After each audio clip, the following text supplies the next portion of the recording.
5 से 6 बार अगर किसी को कफ कोल्ड हो रहा है जो ज़्यादा परसिस्ट नहीं कर रहा है, मतलब 2-4-5 दिन में ठीक हो जा रहा है, तो वो ठीक है, उसमें कोई दिक्कत की बात नहीं है। सर्दी खांसी बुखार हो तो कितने दिनों बाद तुरंत डॉक्टर के पास पहुंच जाना है? देखिए जनरली तो हम बोलते हैं कि शुरुआत के 2-3 दिन आप इजीली घर पे देख सकते हैं। उसको मॉनिटर करें तो तभी ठीक हो जाएगा। हाँ, मॉनिटर करिए। तो बट ऑब्वियस है कि बच्चों की इम्यूनिटी बड़ों की अपेक्षा कम है, ठीक है? तो अगर बड़े में किसी को कफ कोल्ड हुआ है तो वो कफ कोल्ड या फीवर जो हुआ है वो ऐसे वायरस से हुआ है जो कि बच्चों को तो पक्की बात है कि एक्सपोज नहीं हुए होंगे, ठीक है? तो वो अगर घर के किसी बड़े आदमी को कफ कोल्ड फीवर होता है तो वो बच्चों से दूरी बना के रखे, क्योंकि वो बड़े ईजिली बच्चों में ट्रांसफ़र हो जाता है। हर वायरस आता है, इन्फेक्ट करता है और उसके बाद बॉडी उसके अगेंस्ट में एंटीबॉडीज़ बनाती है और इसके बाद वो अगली बार अगर वो दोबारा वायरस आएगा तो वो उसको बॉडी फाइट कर लेगी उसके अगेंस्ट में। पता भी नहीं चलता है, बड़े ईजिली एक ही घर में आपने खांस दिया, जुकाम है, आप बच्चा पास में ही है तो उसके ड्रॉपलेट इन्फेक्शंस होते हैं, हवा में आते हैं और बच्चे को इनहेल करता है, बच्चे के अंदर चले जाते हैं। नमस्कार, मैं परिमल कुमार और किडोक्रेसी के इस प्लेटफॉर्म पे आप तमाम दर्शकों का बहुत बहुत स्वागत है। अगर आपके बच्चे को खांसी जुकाम की शिकायत ज़्यादा रहती है तो आज का ये वीडियो उसी पर आधारित है। हमारे साथ डॉक्टर अमित कुमार हैं जो बाल रोग विशेषज्ञ हैं। सर, ये समझना चाहते हैं कि कितने पेरेंट्स इस तरह के आते होंगे और घर पे क्या सुझाव और उसके बाद डॉक्टर के पास आने की सलाह? देखिए कफ एंड कोल्ड होना एक बहुत ही कॉमन समस्या है जो आज के डेट में बहुत ही ऑलमोस्ट हर बच्चे में, हर दूसरे बच्चे में होती ही है। सबसे इम्पॉर्टेंट है, एक तो कफ एंड कोल्ड मान के चलिए कि साल भर में बच्चे को 5 से 6 बार कफ एंड कोल्ड हो सकता है। ये एक नॉर्मल टेंडेंसी है ह्यूमन बॉडी की कि वेदर चेंज हुआ या कुछ सर्द गर्म हुआ या फिर इस तरह से कि वायरल इन्फेक्शंस इतने कॉमन हैं कि वो अफेक्ट करते ही हैं और वो साल भर में 5-6 बार बच्चे में कफ कोल्ड हो जाता है तो ये लो इम्यूनिटी नहीं दिखाता है ना। ज़्यादातर पेरेंट्स का ये मानना होता है कि उसके बच्चे को बार बार कफ कोल्ड हो रहा है तो उसकी इम्यूनिटी कम है, बट मेडिकली ऐसा नहीं है। अगर बच्चे में 4 से 6 बार पर ईयर, छोटे बच्चे में तो छोटे बच्चे में भी, जहाँ वो छोटे बच्चे में तो होता नहीं है, लेकिन जहाँ बच्चा वो 1 साल के आसपास पहुँचता है उसके बाद ही जनरली कफ कोल्ड होना स्टार्ट होता है। उसके पहले अगर बच्चा घर में ही है मोस्ट ऑफ द टाइम तो कम चांसेस होते हैं होने के। जहाँ 1 साल से 2 साल के बीच में होता है, फिर 2 से 3 साल के बीच में होता है, तो साल दर से फिर स्कूल जाना चालू करता है तो भी टेंडेंसी बढ़ जाती है। तो कफ कोल्ड हो जाना is not a sign of low immunity first of all, है ना, ज़्यादातर केसेस में, मेजॉरिटी ऑफ द टाइम्स।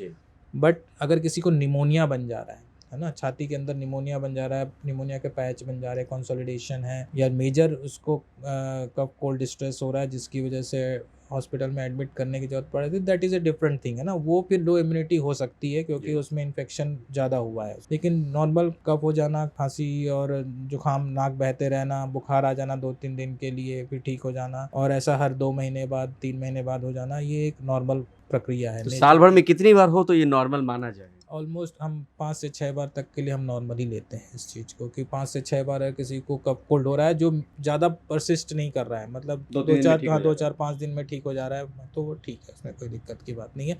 ये बॉडी का नेचुरल तरीका है डिफेंस मैकेनिज्म डेवलप करने का, क्योंकि बहुत तरह तरह के वायरसेस होते हैं एनवायरनमेंट में। हर वायरस आता है, इन्फेक्ट करता है और उसके बाद बॉडी उसके अगेंस्ट में एंटीबॉडीज़ बनाती है और इसके बाद वो अगली बार अगर वो दोबारा वायरस आएगा तो वो उसको बॉडी फाइट कर लेगी उसके अगेंस्ट में।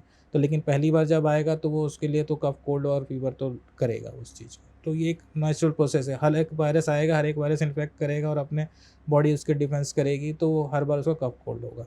तो ये एक चीज़ है जो कि एक हम पेरेंट्स को समझाते भी हैं कि वायरल्स हो गया है तो कोई घबराने की बात नहीं है, ठीक हो जाता है, बच्चों में भी होता है, बड़ों में भी होता है।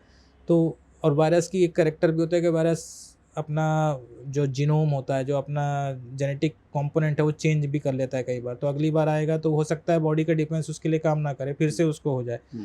तो वो वायरस भी स्मार्ट है, वो चेंज करते रहता है अपने आप को, तो वो इसलिए आकार प्रकार व्यवहार बदलते रहता है वो। तो इसलिए वो एक नॉर्मल कफ कोल्ड या वायरल हो जाने के लिए हम ज़्यादा कंसर्न के लिए नहीं बोलते हैं, पेरेंट्स को समझाते हैं कि भैया इसके लिए परेशान मत होइए, इसके लिए कोई ज़्यादा मेजर टेस्ट कराने की या बहुत ज़्यादा एंटीबायोटिक्स वगैरह देने की या बहुत हैवी दवाइयाँ चलाने की ज़रूरत नहीं है। तो ये इसके लिए कुछ एहतियात भी बरतना चाहिए पेरेंट्स को कि अगर किसी बच्चे में बार बार हो रहा है तो हम थोड़ा सा एहतियात तो बताएं। देखिए वायरल्स ऐसी चीज़ है जो कि फैलती है ना, it is a contagious disease.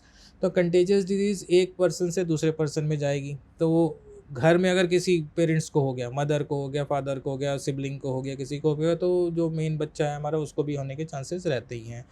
School going children है तो स्कूल तो सबसे इम्पोर्टेंट चीज़ है। स्कूल एक कमरा है जिसके अंदर 30-35 बच्चे बैठे हुए हैं, 5 घंटे 6 घंटे एक साथ बिता रहे हैं जो साथ में, अगर वहाँ बच्चे को वायरल हुआ है तो वो दूसरे को स्प्रेड करेगा ही, वो बहुत लाजमी बात है, वो उसमें कोई रोक नहीं सकता उस चीज़ को। तो इसलिए school is another very important source of spreading cough and cold and viral infections. उसके अलावा हम पे क्राउडेड प्लेसेस में जाने के लिए मना करते हैं, जैसे कि मार्केट वगैरह हो गया, भीड़ भाड़ वाले हो गए, छोटे बच्चों को लेके ऐसी जगह ना जाए जहाँ हॉस्पिटल में भी मनाही होती है, हॉस्पिटल में हो गया, मार्केट हो गया, मंदिर वगैरह में जहाँ भीड़ भाड़ है, चाहे इस तरह की जहाँ क्राउडेड प्लेसेस हैं वहाँ लेके ना जाएं।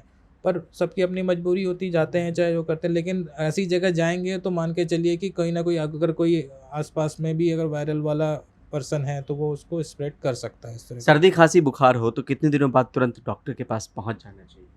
देखिए जनरली तो हम बोलते हैं कि शुरुआत के 2-3 दिन आप इजीली घर पे देख सकते हैं। उसको मॉनिटर करें तो तभी ठीक हो जाएगा। हाँ, मॉनिटर करिए। यूजली दूसरे-तीसरे दिन के बाद वायरल का इफेक्ट कम होने लग जाता है, ठीक है, फीवर आना कम हो जाता है। कफ कोल्ड को तो ठीक है 5-7 दिन लग सकते हैं, लेकिन मेन कंसर्न पेरेंट्स का फीवर का होता है। तो फीवर आना जनरली दूसरे-तीसरे दिन के बाद कम होने की टेंडेंसी आने लग जाती है, और 5 दिन 6वें दिन तक पहुँचते-पहुँचते फीवर ख़त्म हो जाता है। बट अगर तीसरे दिन के बाद भी हाई ग्रेड फीवर आ रहा है और बच्चा एक्टिव नहीं है तो हम बोल देते हैं कि आप फिर अब फर्दर घर पे वेट नहीं करिए, आप एक बार दिखवा लीजिए आके, ताकि प्रॉपर असेसमेंट हो जाए।